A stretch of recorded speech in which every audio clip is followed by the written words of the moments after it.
Muy buenas noches, bienvenidos a Odisea. En estos días, de aquí por lo menos hasta el 24, aquellos que están interesados por la política, aquellos que están interesados por la vida pública del país, van, podríamos decir, a disfrutar o a padecer un espectáculo que se produce de tanto en tanto, en general cada 2 años. Es ver a los políticos discutiendo el centro del problema del político, cómo permanecer en el poder. Eso es lo que hace a la esencia de la política. Se arman las alianzas, es decir, se diseñan los grupos que van a disputar el poder. ¿Quién queda dentro? ¿Quién queda afuera? Se delimitan esas organizaciones. Y después se fijan los lugares en las listas. ¿Quién compite y quién no? ¿Quién entra y quién no? ¿Quién queda afuera de la muralla y quién logra seguir participando? Giovanni Sartori, que fue un gran cientista político italiano que murió en abril, decía: el corazón de la política está ahí, en la vida interna de los partidos. Ahí se produce la lucha por la supervivencia, la lucha por el poder, que es una de las peleas donde no hay altruismo, uno de los deseos que desconoce el altruismo, como la pasión por la comida o como la pasión sexual. La pasión por el poder desata eso. Bueno, por momentos, esa pasión y esa lucha se vuelve poco elegante y quienes participan, y este es uno de los atractivos del fenómeno, no consiguen alinear sus argumentaciones con sus intereses, sus razonamientos con sus pulsiones, y vemos una especie de titanes en el ring, de lucha un poco disparatada, un poco grotesca. Habitualmente hay una asociación falsa que es suponer que el que tiene el poder sabe de ese juego más que el que no lo tiene. Como si hubiera en el poderoso una información adicional, una especie de clarividencia que lo salva del error.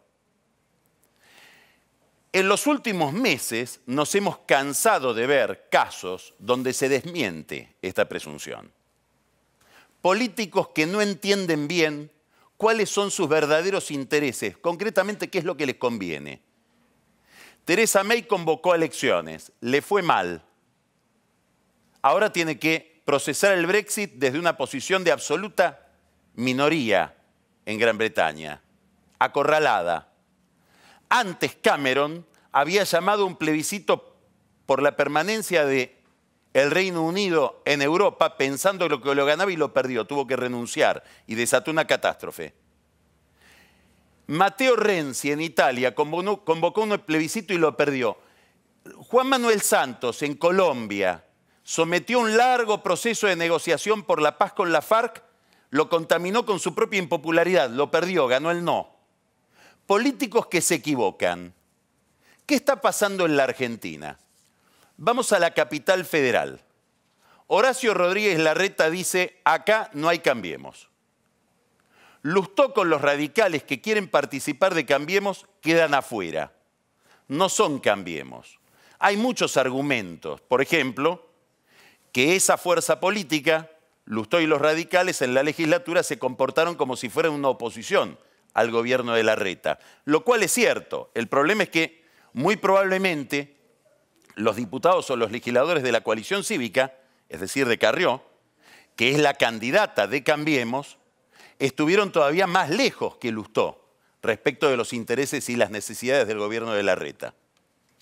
Es verdad, Lustó apoyó a Margarita Stolbizer en las elecciones presidenciales, no apoyó a Macri. Es una versión según la cual fue Lustó el que se autoexcluyó y quiere ahora participar de la fiesta.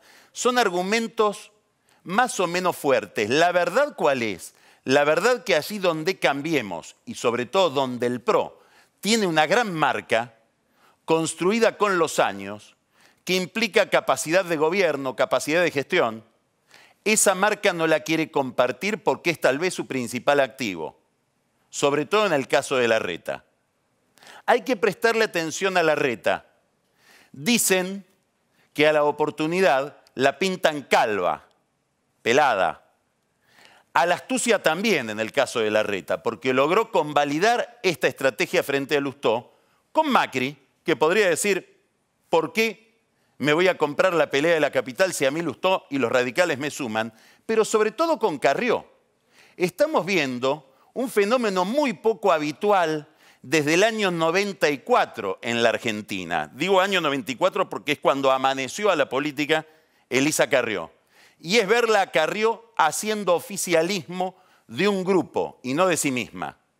Con algunos traspiés, como por ejemplo que le pregunten, ¿y Silvia Magdalani? No, me dijeron que durante toda la campaña no puedo hablar de ella.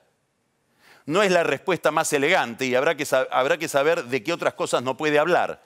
No es el único error que vemos cuando lo que está en juego es el poder y el nerviosismo por no perderlo. Lustó terminó yendo a Tucumán a sacarse una foto con dos personajes que no lo honran, Alperovich y Mansur. Vuelve de ese viaje teniendo que dar explicaciones. Errores de esta lucha que pone nerviosa y por momentos desconcierta a la gente que participa de ella. En la capital hay otro fenómeno que tiene que ver con el PJ.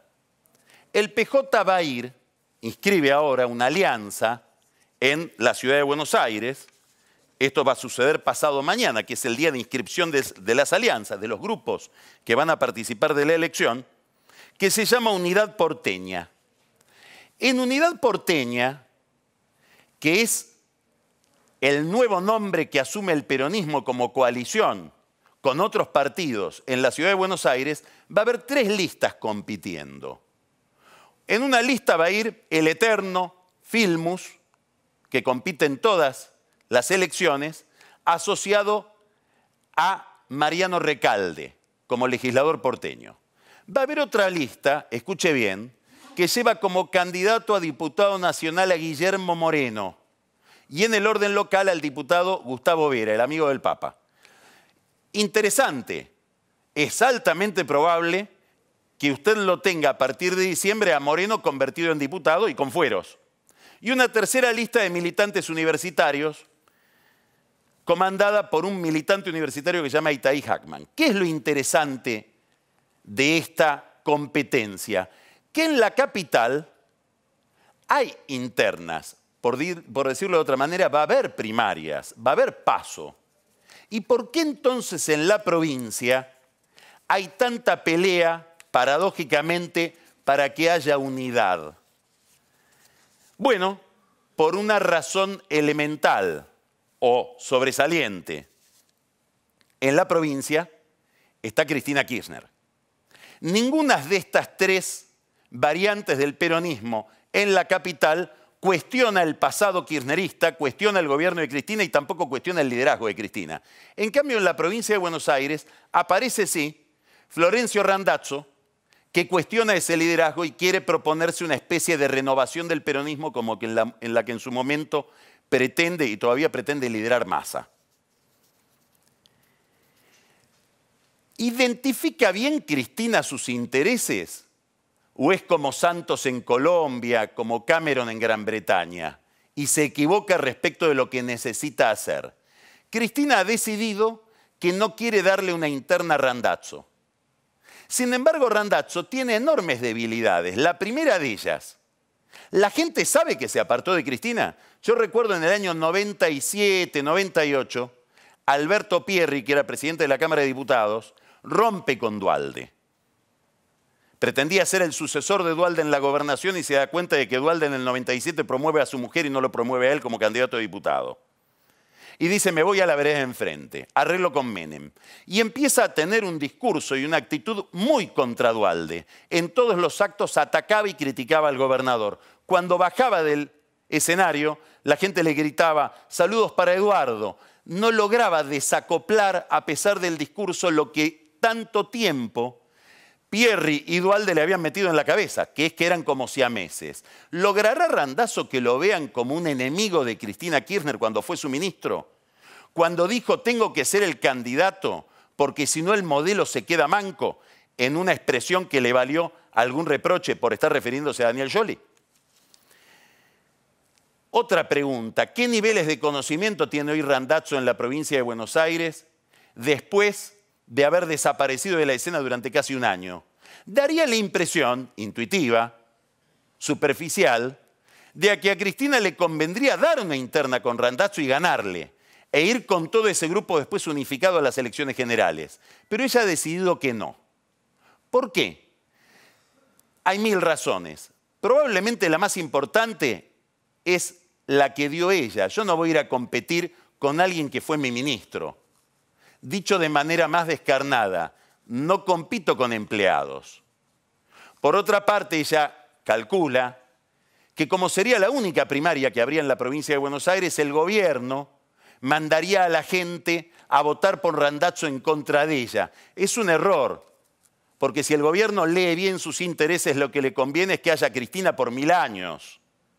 No que el peronismo se renueve, ni con Randazzo ni con nadie. Y además, si el gobierno pudiera mandar a la gente a votar en determinada manera, en una interna ajena, bueno, las inversiones nos estarían tapando. No hay tanta capacidad operativa en este gobierno ni en ninguno.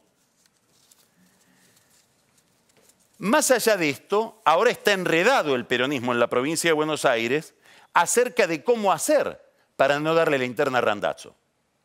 Y habría una sola posibilidad técnica, legal, y es que Cristina Kirchner diga, fundo un partido nuevo, y con otros partidos, el de Luis Delía, el de Esteche y alguno más, arma una coalición con el PJ afuera, que el PJ se lo quede Randazzo. Claro, los intendentes dicen, no queremos renunciar a la marca PJ, que tiene un valor adicional, como la marca PRO o la marca Cambiemos en la capital para Larreta.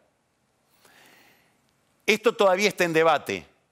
En estas horas está en discusión. Ya hubo negociaciones, hubo una reunión de la que participó Máximo Kirchner, se encontró con un sindicalista muy ligado a Randazzo, le ofrecieron, Randazzo, si vos querés podés ser único candidato, inclusive te cedemos la senaduría.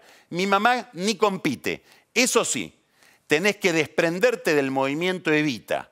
Tenés que desprenderte de Val Medina, del Chino Navarro, de Emilio Pérsico, que votaron leyes que nosotros jamás votaríamos. Y dicen algo más, que tendrán que verificar. Lo dicen con mala fe, lo dicen porque lo creen. Es esto, a través del movimiento Evita, el gobierno financia a Randazzo, por eso no los queremos. Esa negociación se frustró. Hay una enorme presión de los propios amigos de Cristina para que Cristina sea candidata, entre otras cosas porque ellos no tendrían destino sin Cristina como candidata, y hay una enorme presión de los intendentes del PJ que acompañan a la expresidenta para decirle renunciar al PJ ni soñando. Mañana Cristina Kirchner va a tener una reunión con Jorge Capitanich, que fuera su jefe de gabinete, amigo de ella, subordinado de ella, que le va a decir, no te conviene renunciar al PJ. Quiere decir que la moneda está en el aire y de acá al miércoles podríamos ver una negociación final entre Cristina Kirchner y quien fuera su ministro del Interior y Transporte, Florencio Randazzo. Gran signo de interrogación respecto de esa historia. El peronismo finalmente va a ir dividido en una división más, porque ya está la de Massa. Va a haber 3 peronismos en la provincia de Buenos Aires. El gobierno festejaría. La pregunta de largo plazo es esta.